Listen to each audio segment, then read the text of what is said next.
He wasn't ordered to go back. He had every reason to fly away. But when a brother's voice broke through the radio, "I'm surrounded," he turned the plane around and flew straight into hell. In a sky full of fire, in a war no one wanted, one man made a choice no one dared to make. This isn't a story about medals. It's about a pilot and the promise he refused to break. This is the story of Bernard Fisher. The jungle near a Shao Valley was alive with fire.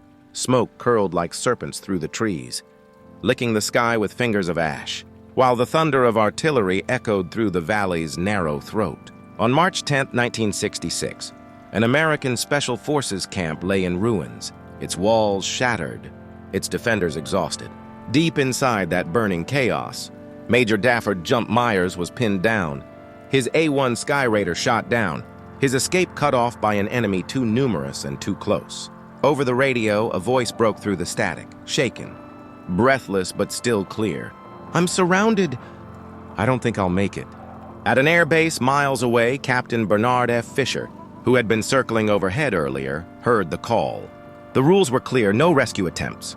The landing zone was too small, the enemy too close, the risk too high. But as the radio went silent, Fisher looked at his map, then at his aircraft, and then at the empty seat beside him. He didn't speak. He didn't wait for orders. He throttled up his Skyraider and banked into the smoke-filled sky. While others listened to that final call and prayed, Bernard Fisher flew toward it. The valley below was death wrapped in green, a killing field cloaked in jungle, thick with gunfire and smoke.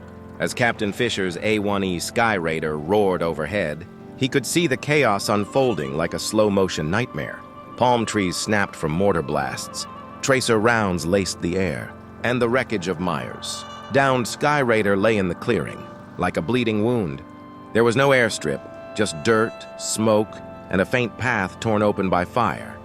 Fisher tightened his grip on the controls, sweat dripping into his eyes, and began the unthinkable descent. As the aircraft dropped, enemy gunners opened fire from every direction, sending bursts of red-hot metal across the sky.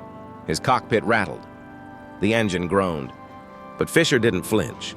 He maneuvered between clouds of smoke, dropped the landing gear, and aimed for a patch of scorched earth barely wide enough to hold his wings. It wasn't just a landing, it was a gamble with death. If he overshot by 10 feet, he'd crash into the jungle. If he undershot, he'd tear the plane apart. And still, he committed. As his wheels kissed dirt, explosions rang out in the distance.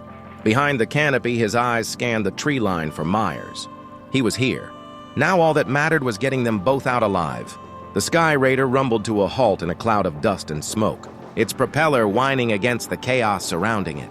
Fisher's boots hit the floor of the cockpit as he leaned out, eyes darting through the smoke-choked clearing. Seconds stretched like hours. Then, movement. A figure stumbled out of the haze, limping, one arm cradled against his chest, uniform soaked in sweat and blood. It was Major Myers. He was alive, barely. Behind him, muzzle flashes sparked through the jungle, and the ground trembled with enemy fire. Myers ran, half-dragging himself toward the aircraft as rounds cracked past his heels. Fisher shouted his name, stood up in the cockpit, and reached out a hand.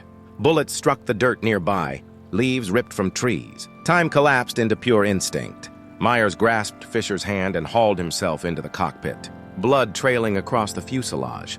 There was no time for safety straps, no time for orders, only motion. Fisher jammed the throttle forward, the engine howled, and the Skyraider lurched forward under a hail of gunfire. The wheels rose from the dirt just as another mortar exploded behind them, lighting the field in a burst of orange flame. 2 men, 1 aircraft, 1 chance. They were airborne, but far from safe. The Skyraider clawed its way back into the sky, engines straining as smoke and shrapnel danced in the air around it. Fisher could feel the aircraft shudder with every burst of flak. Bullets had torn jagged holes in the wings. The fuselage bled fuel. The instrument panel flickered. Still, he kept climbing. Behind him, Myers sat slumped in the seat, breathing hard, one hand gripping the side of the cockpit to stay upright. His face was pale, streaked with blood and ash, but his eyes were open and locked on Fisher. No words passed between them. They didn't need them. Fisher's grip on the stick tightened, his jaw clenched, as he threaded through another wave of enemy fire. Below, the jungle burned, a smear of orange and black across the valley floor. Above, the horizon opened slowly, reluctantly, like a doorway being forced open by sheer will. Radios crackled. Voices from the command center barked in disbelief. "You got him?" But Fisher didn't answer. He didn't break focus, not yet. Not until they cleared the last ridge, until the smoke was behind them and the endless sky stretched out clean and blue.